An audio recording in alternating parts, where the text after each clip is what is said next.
Los virus son tan antiguos como la vida misma y su origen probablemente se remonta a las primeras células en la Tierra. Su definición se basa en que son microorganismos muy diversos, pero que aún son desconocidos, destacando en que son evolutiva y ecológicamente muy importantes, ya que son las entidades biológicas más abundantes del planeta.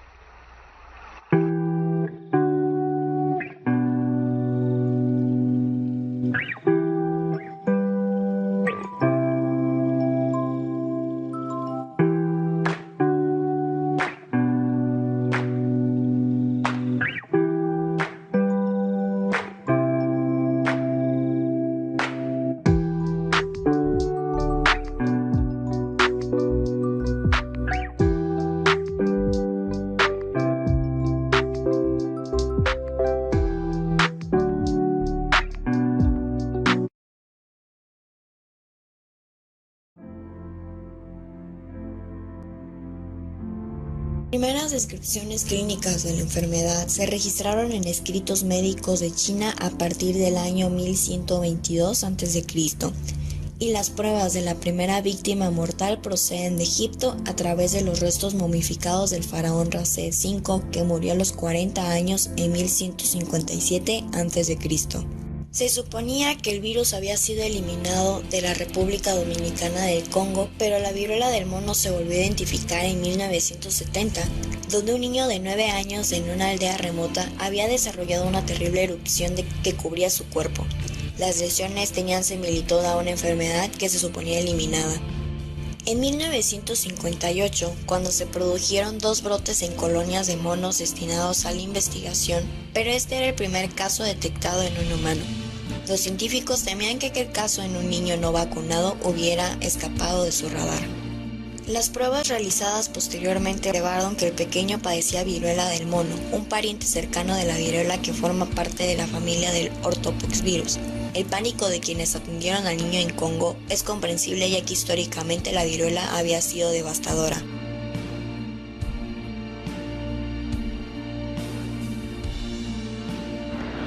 Es una enfermedad causada por un virus al que se conoce como el de la viruela del mono. Se trata de una enfermedad zoonótica viral, lo que significa que puede transmitirse de animales a humanos. También se puede propagar de persona a persona y, sin embargo, la mayoría de los animales susceptibles de contraer la dolencia y después contagiar a las personas son roedores, como las ratas gigantes de Gambia, los lirones o los perros de las praderas. Animal-persona. La transmisión de animal a humano puede ocurrir por contacto directo con la sangre, fluidos corporales o lesiones cutáneas, o mucosas de animales infectados. Aún no se ha identificado el reservorio natural de la viruela del simio, aunque los roedores son los más probables. Comer carne mal cocida y otros productos de animales infectados es un posible factor de riesgo.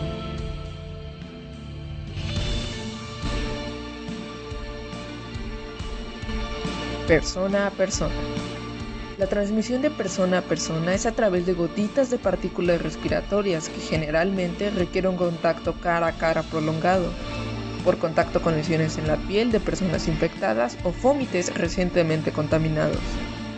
También se ha documentado la transmisión perinatal, madre-hijo, la cual es a través de la placenta y por contacto durante el parto.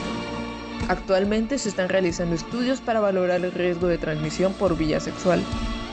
El contacto con objetos que han estado en contacto con personas infectadas, como la ropa de cama, toallas, objetos como utensilios para comer, también pueden representar un foco de infección.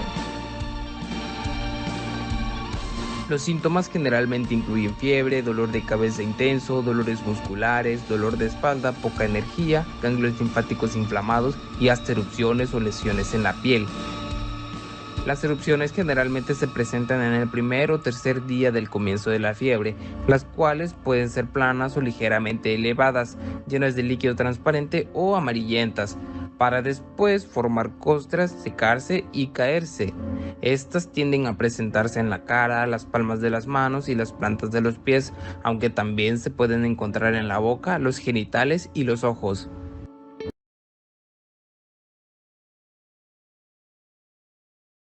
¿Cuáles son sus conocimientos sobre la viruela del mono?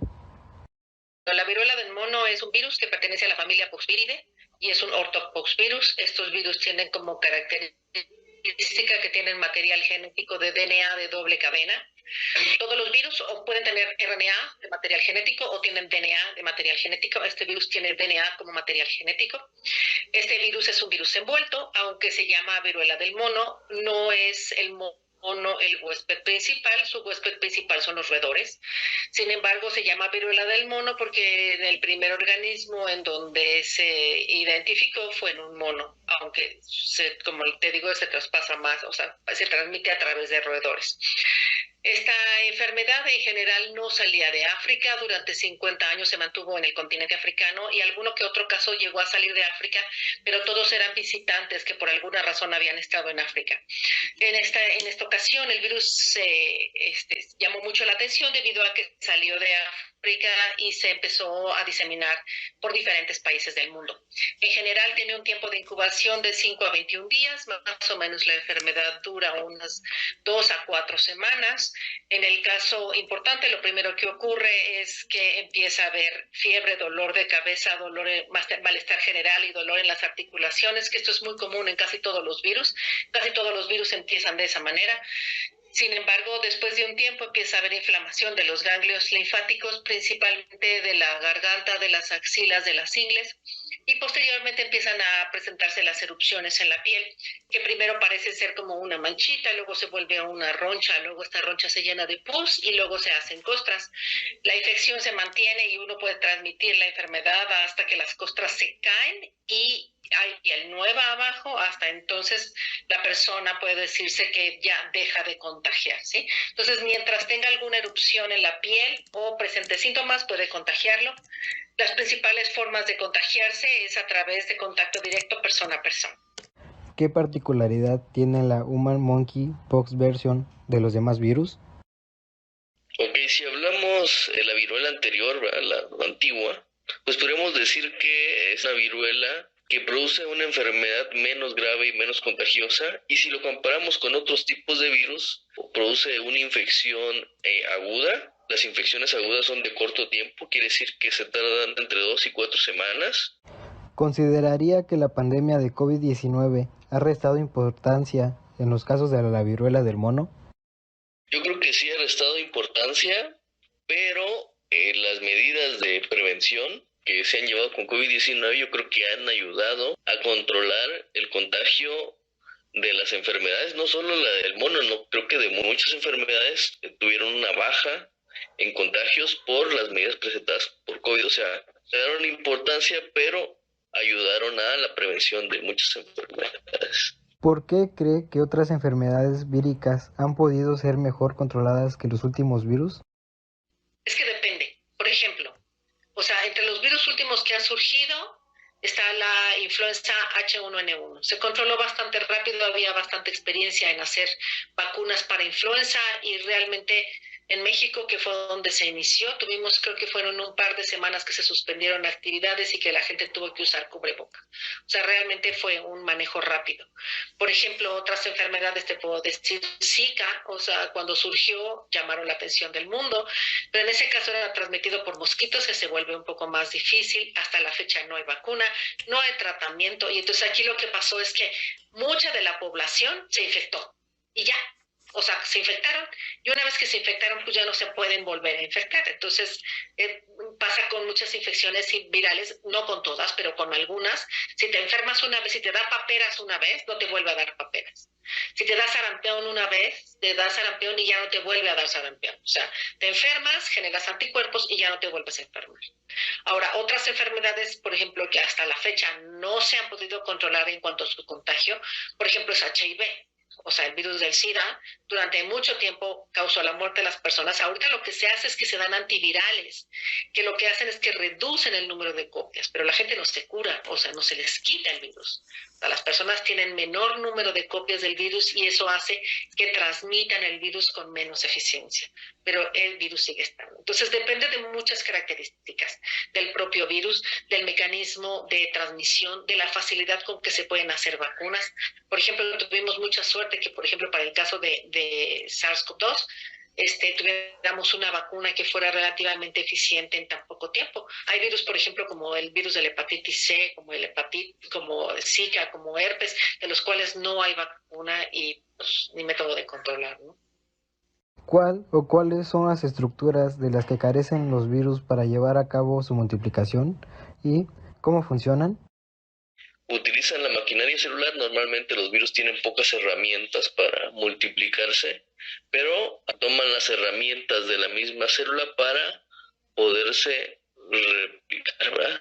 Estas herramientas pueden ser enzimas o proteínas que son necesarias para su replicación, pero el virus entra y utiliza estas herramientas de la célula para poderse multiplicar. ¿Qué pruebas o estudios clínicos se realizan para detectar un virus en el organismo? En el mercado existen una gran variedad de estudios. Existen las pruebas moleculares que son de última generación, como la PCR, que tomó mucho auge con esto del COVID-19, que son estudios más especializados, y hay también pruebas rápidas, ¿verdad?, que tienen para detectar antígenos o anticuerpos de diversas enfermedades. Para la viruela del mono, por ahí se estaba aventando algunas pruebas de antígeno, ¿verdad?, que están empezando a salir, pero pues como hay muy pocos casos actualmente, creo que no se distribuyeron tanto. Hay dos formas, digamos, generales. O detectas al virus o detectas los anticuerpos que el virus produce una vez que llegó a tu organismo, ¿sale? Entonces, para detectar al virus hay dos formas. O detectas el ácido nucleico del virus, por ejemplo, las pruebas que se llaman de PCR, que era lo que hacían sobre todo en un principio para detectar el COVID, esas detectan el ácido nucleico del virus. Pero también puedes detectar proteínas del virus, ¿sí? Entonces, por ejemplo, las pruebas rápidas que ahora se hacen, lo que detectan es proteína del virus. Entonces, son las dos formas de detectar que el virus está allí. La otra posibilidad es saber que una persona se infectó. Y entonces allí lo que detectas son anticuerpos que tu organismo hizo para el virus. Entonces, a lo mejor yo, si detecto anticuerpos, no te puedo decir que ahorita estás enfermo, pero que te enfermaste de ese virus porque ya tienes anticuerpos o porque te vacunaron contra ese virus porque ahora tienes anticuerpos, ¿sí? Pero en general, la forma de detectar los virus es a través del ácido nucleico o de las proteínas del virus. ¿Cuál sería la labor del QFB en el área de investigación de la viruela del mono y en los virus de manera general? Bueno, o sea, depende del área a la que te dediques. Por ejemplo, si te dedicas a hacer análisis clínicos, pues bueno, te permite la toma de muestra o el diagnóstico, ya sea a través de diagnosticar el ácido nucleico o la proteína. Si estás en el área de investigación, pues puedes dedicarte a hacer secuenciación y detección de variantes y ver si esas variantes están surgiendo en algún lugar. Si tú haces un rastreo de variantes, puedes saber el virus de dónde viene y por dónde se diseminó. Por ejemplo, si trabajas en el sector salud, te puedes dedicar a la epidemiología y entonces puedes saber en qué sitios se presentó la enfermedad, cómo se ha movido, cuánta gente está infectada, cuánta no, qué tan graves o qué no tan graves está la población. Si te dedicas también a la investigación, puedes dedicarte a saber, a estudiar cómo el virus entra a la célula, cómo se multiplica, qué hace. Si te dedicas al área farmacéutica, por ejemplo, pues entonces puedes analizar el desarrollo de antivirales y poder estudiarlos y poder saber el efecto, ¿no?, de esos antivirales y ver cómo puedes controlar la enfermedad. O sea, hay muchas formas en las que puedes participar.